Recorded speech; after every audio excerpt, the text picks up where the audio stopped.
Assalamualaikum warahmatullahi wabarakatuh.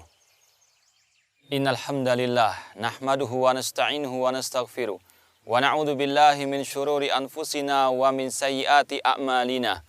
Man yahdihillahu fala mudhillalah wa man yudlil fala hadiyalah. Asyhadu an la ilaha illallah wahdahu la syarikalah wa asyhadu anna Muhammadan abduhu wa rasuluh. Amma ba'd. Ma'asal muslimin, bapak-bapak, ibu-ibu, saudara-saudariku rahimani wa rahmakumullah. Seorang yang ketika dia keluar dari rumahnya, dia pasti memiliki tujuan kemana dia akan melangkah. Kita pasti yakin orang yang ketika melangkah keluar dari rumahnya tanpa tujuan, maka langkahnya akan jauh daripada impian yang dia inginkan.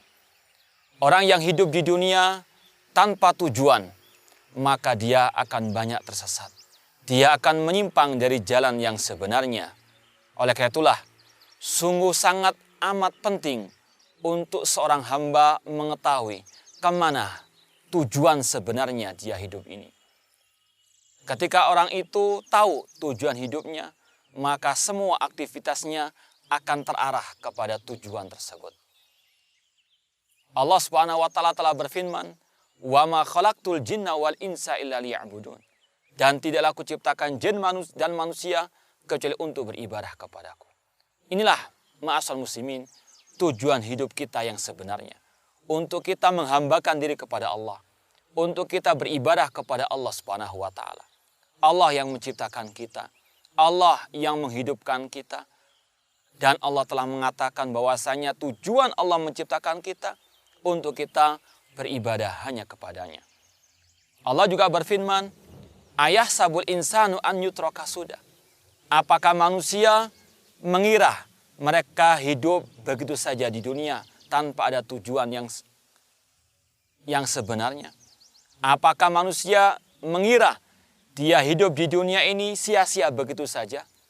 Tentu jawabannya tidak. Manusia bukan sebagaimana binatang. Hewan, mereka hidup, makan, minum, bekerja, bersenang-senang, melampiaskan syahwatnya, kemudian mati begitu saja. Tidak, manusia lebih mulia daripada itu semuanya.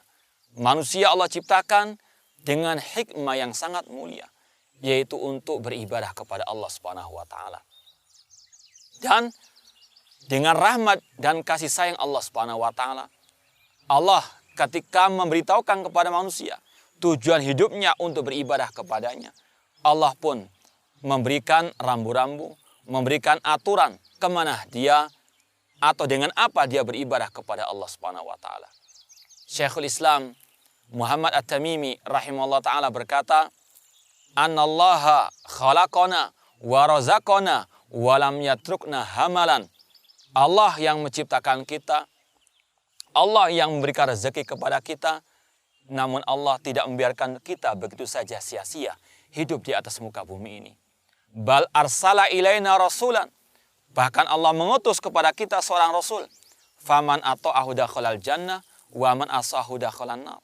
Barang siapa mentaati rasul, maka dia akan masuk surga, dan barang siapa menyelisih rasul, memaksiati rasul, maka dia masuk ke dalam api neraka. Inilah ma'asal muslimin rahimani wa rahmakumullah, suatu hal yang sangat prinsip, yang sangat urgen untuk kita mengetahuinya, yaitu bahwasanya tujuan hidup kita di atas muka bumi ini untuk beribadah kepada Allah. Marilah kita bersama-sama melangkahkan kaki kita menuju kepada tujuan yang satu, yaitu beribadah kepada Allah Subhanahu wa taala. Marilah kita bersama-sama melangkahkan kaki kita untuk kita menelusuri jejak Rasul sallallahu alaihi wasallam dalam kita beribadah kepada Allah Subhanahu wa taala. Semoga Allah Subhanahu wa taala mengakhiri hidup kita dengan husnul khatimah. Aqulu qali hada wa akhiru da'wana anil hamdulillahirabbil alamin. Wassalamualaikum warahmatullahi wabarakatuh.